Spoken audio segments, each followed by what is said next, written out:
అందరికీ నమస్కారం అండి. నా పేరు నల్లబెల్లి ఎరికనాయుడు.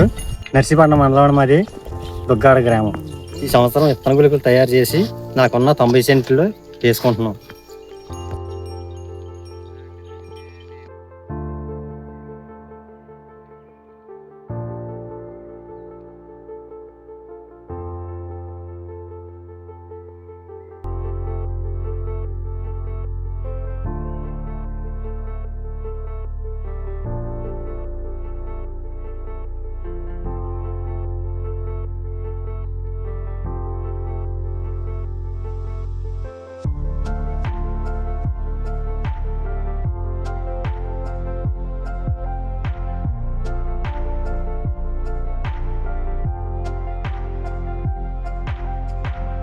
వ్యవసాయం మేము చేస్తున్నాం. మాకులాగా అందరూ చేయాలని కోరుకుంటున్నాం.